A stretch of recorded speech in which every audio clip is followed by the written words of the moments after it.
2 social media activist और एक YouTuber के खिलाफ एफआईआर हुई है क्योंकि उन्होंने राहुल गांधी के खिलाफ कुछ बोला था। तो इस देश में कश्मीर के खिलाफ बोलना अभिव्यक्ति की आजादी का हनन है, लेकिन इस देश में राहुल गांधी के खिलाफ बोलना वो जो है वो क्राइम है।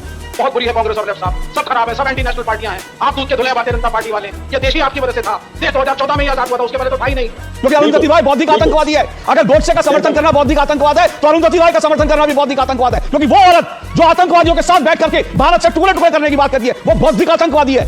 मोदी मीडिया नाम का एक शब्द बड़ा चला है आजकल, Modi media versus social media. वो पहले गोदी पत्रकार थे जिनको विदेशी गाड़ी दी गई थी, बंगला दिया गया था क्योंकि वो देश के प्रधानमंत्री के पति थे। नमस्कार दोस्तों, समाचार 2.0 की एक नए वीडियो में आप लोगों का स्वागत है। दोस्तों आज एक शानदार डिबेट वीडियो लेकर आ गया हूँ, वीडियो अंत तक देखना। दोस्तों आज की डिबेट में आप लोग देखने वाले हैं एंकर अशोक श्रीवास्तव ने वामपंथी विवेक श्रीवास्तव को कैसे मस्त क्लैश लगाई है। दोस्तों ये विवेक श्रीवास्तव रोज अलग अलग टीवी चैनल में जाकर तो बहुत चीखते चिल्लाते हैं, लेकिन जब एक ज्ञानी और वरिष्ठ पत्रकार के साथ डिबेट होते हैं तब ये लोग फंस जाते हैं, निकल आते हैं इन लोगों की दुगलापन। आज यही हुआ डिबेट में। दोस्तों आज की ये शानदार और विस्फोटक डिबेट आखिर तक जरूर देख के जाना एंड डिबेट के बारे में अपना क्या राय है कमेंट में जरूर लिखना। चलिए शुरू करते हैं। विवेक श्रीवास्तव जी, इसमें तो कोई दो राय नहीं है। आतंकवादी सिर्फ वो नहीं होते जो बंदूक उठाते हैं, लोगों को मारते हैं, बल्कि बौद्धिक आतंकवादी भी होते हैं जो उनको आतंकवादियों को दरअसल एक उर्वरा जमीन तैयार करके देते हैं, एक आइडियोलॉजिकल वॉर उनके लिए तैयार करते हैं जिसमें जो बच्चे हैं, जो युवा हैं उसमें फंसें और वो गन उठाएं। तो बौद्धिक आतंकवादी जो है उनके खिलाफ भी कार्रवाई होनी चाहिए, उसमें क्या गलत है? देखिए बौद्धिक आतंकवादी कौन है ये बड़ा एक विषय हो जाता है। मोदी मीडिया नाम का एक शब्द बड़ा चला है आजकल, Modi media versus social media. चल झूठा।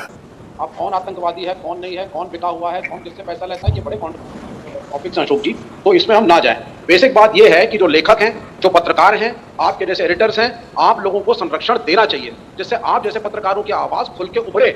मैं इस फेवर में हूँ। और अगर आप चीज़ों को, मैं अग्री नहीं करता बहुत सारी बातों से जो अरुंधति रॉय ने लिखी या उन्होंने कही, ये एक अलग विषय है, लेकिन मैं तो खड़ा होऊंगा। मैं नहीं कभी चाहूंगा कि अशोक अग्रवाल या अशोक श्रीवास्तव या ऐसे किसी भी पत्रकार के ऊपर कोई ऐसी टिप्पणी की जाए इसलिए कि उनकी बात किसी को अगर लॉजिकल ना लगे। लोग यहाँ पे कहते हैं खड़े होकर के, भारतीय जनता पार्टी के प्रवक्ता बैठे हैं कि मुसलमानों को पाकिस्तान भेज दो, एंटी नेशनल स्टेटमेंट है या नहीं है। एक खड़े होकर के मेंबर पार्लियामेंट बीजेपी की कहती है कि गोडसे इज करेक्ट, मैं उसके साथ खड़ी होती हूँ। प्रधानमंत्री तक जो है अगले दिन एम्बेरस होते हैं, लेकिन निकाला नहीं जाता उसको।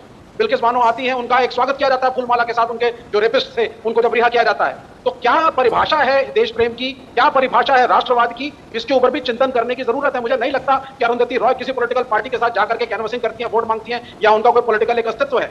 वो एक इंडिपेंडेंट लेखिका है, कुछ फोरम्स पे बोलती हैं, कुछ लोग सुनते हैं, कुछ लोग नहीं सुनते हैं। ये बात नहीं है। बात यह है कि साहब अब इनके पास मुद्दे नहीं रह गए हैं।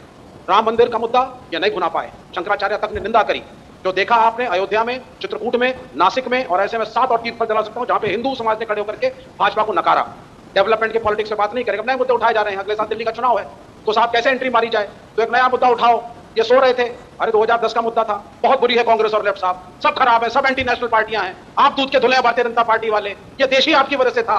देश 2014 में ही आजाद हुआ था, उसके पहले तो था ही नहीं। कश्मीर तो 2019 से पहले था ही नहीं साहब इस देश के अंदर, आप ही लेकर के कश्मीर को आए हैं। ये इन वक्तव्यों से अब ये बाज आए और रियलिज्म में आए। जनता ने इनको एक करेक्टिव मेजर दिया है।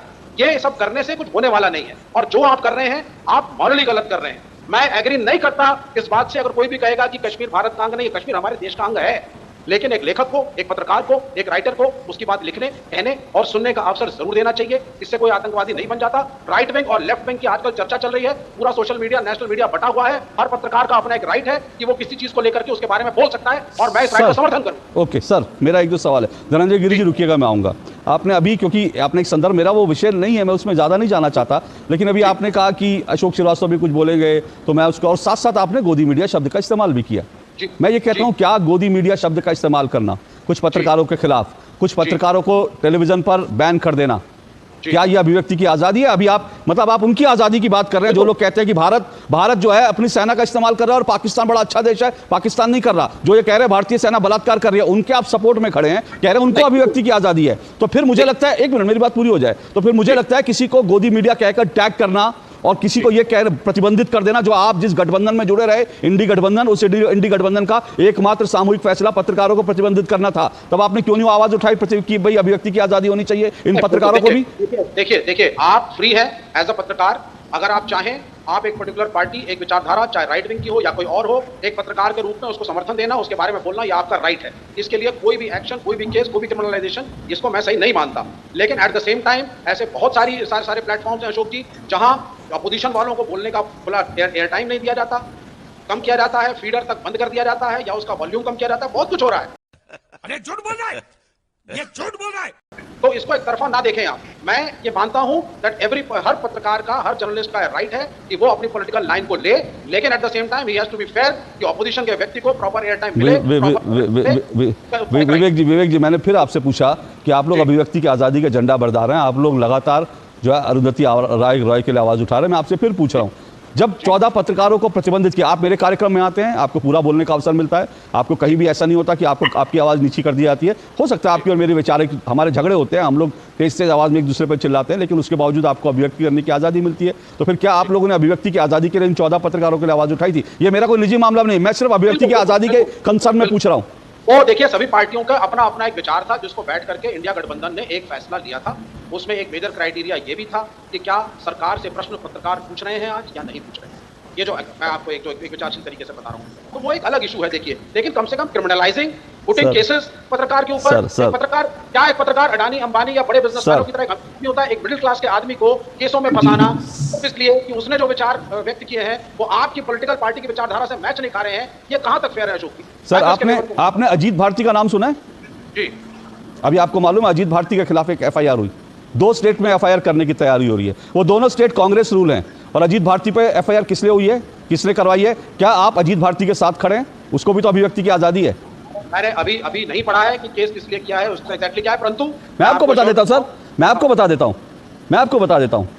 अभी चुनाव खत्म होने के बाद कांग्रेस रूल स्टेट में एक social media activist, 2 social media activist और एक यूट्यूबर के खिलाफ FIR हुई है, क्योंकि उन्होंने राहुल गांधी के खिलाफ कुछ बोला था। तो इस देश में कश्मीर के खिलाफ बोलना अभिव्यक्ति की आजादी का हनन है, लेकिन इस देश में राहुल गांधी के खिलाफ बोलना वो जो है वो क्राइम है। क्या इस तरह की अभिव्यक्ति की आजादी, इस तरह के देश की कल्पना मैं कांग्रेस से उम्मीद नहीं कर रहा हूं, इसलिए मैंने आज कांग्रेस को बुलाया भी नहीं। मुझे मालूम है कांग्रेस के पास इसका कोई जवाब नहीं होगा, कांग्रेस के कार्यकर्ता चिल्लाएंगे, लेकिन मैं आपसे उम्मीद करता हूं कि आप तो अभिव्यक्ति की आजादी के झंडा बरदार हैं, कम से कम आज ही आप ही अजीत भारती के लिए आवाज उठा दीजिए। नहीं, मुझे नहीं लगता कि अगर राहुल गांधी के खिलाफ किसी ने कुछ बोला है और किसी ने एक FIR फाइल करी है, तो मेरे ख्याल से अगर वो किस तरह का स्टेटमेंट है और क्या है, I need to go for that, number 1। लेकिन हाँ, एज अ लेफ्टिस्ट, एक वामपंथी के तौर पे फ्रीडम ऑफ प्रेस मेरे लिए सबसे बड़ी चीज है। हमारी सारी वामपंथी पार्टियां फ्रीडम ऑफ प्रेस की पैरोकार हैं। आप हमारे खिलाफ अपनी विचार रखिए, आपको राइट विंग को सपोर्ट देना है आप जरूर दीजिए, लेकिन क्रिमिनलाइजेशन ऑफ द जर्नलिस्ट उसको हम सपोर्ट नहीं करते। धनंजय गिरी रिस्पॉन्ड करे, लेकिन एक बात मैं फिर कह रहा हूं, विवेक श्रीवास्तव जी, एक और यूट्यूबर था 11 महीने जेल में रहा। वो तमिलनाडु की सरकार ने, DMK की सरकार ने, कांग्रेस की सरकार ने एक यूट्यूबर को उठाकर 11 महीने तक उसको जेल में रखा। मैं यही कह रहा हूं, होता क्या है कि बड़ी सेलेक्टिव आवाजें होती हैं। आप अभिव्यक्ति की आजादी के झंडा बरदार बनते हैं, लेकिन जहां पर किसी पत्रकार के खिलाफ यूट्यूबर, मैं बड़े साफ कह रहा हूं, मैं किसी भी तरह के पत्रकार, चाहे वो इस तरफ का उस तरफ हो, मैं उसके खिलाफ FIR की जाए, उसके खिलाफ कार्रवाई की जाए, मैंने हमेशा उसके लिए आवाज उठाई है। लेकिन इसी देश में जब अर्णब गोस्वामी की गिरफ्तारी हुई, लोग ताली बजा रहे थे। अभिव्यक्ति का ठेकेदार, अभिव्यक्ति की आजादी का अडंबरदार, झंडा उठाने वाले, वो तब ताली बजा रहे थे। जब मनीष कश्यप को गिरफ्तार किया गया बिहार में, 11 महीने उसके ऊपर UAPA लगा दिया गया, 11 महीने तक जेल में रहा वो, तब लोग ताली बजा रहे थे। किसी को अभिव्यक्ति की आजादी की याद बात नहीं है। अभी जब जो है अजीत भारती के खिलाफ FIR जब लग गई, बिफिटिंग फैक्ट्स के खिलाफ FIR लग गई, तब कोई नहीं बोल रहा, कोई अभिव्यक्ति की आजादी का झंडा बरदार नहीं बोल रहा। अभिव्यक्ति की आजादी एक तरफा नहीं हो सकती, और अगर उस आधार पर कहें तो अभिव्यक्ति की आजादी, अगर अरुंधति रॉय को यह अभिव्यक्त करने की आजादी है कि कश्मीर पे भारत का हक नहीं है, पाकिस्तान का हिस्सा है वो, उसको गिलानी के साथ घूमने की और भारतीय सेना को रेपिस्ट कहने की आजादी है, तो उस आधार पर आप फिर क्यों भोपाल की सांसद के खिलाफ, उसकी भी अभिव्यक्ति की आजादी थी, तब तो आपने बड़ा छाती पीटी।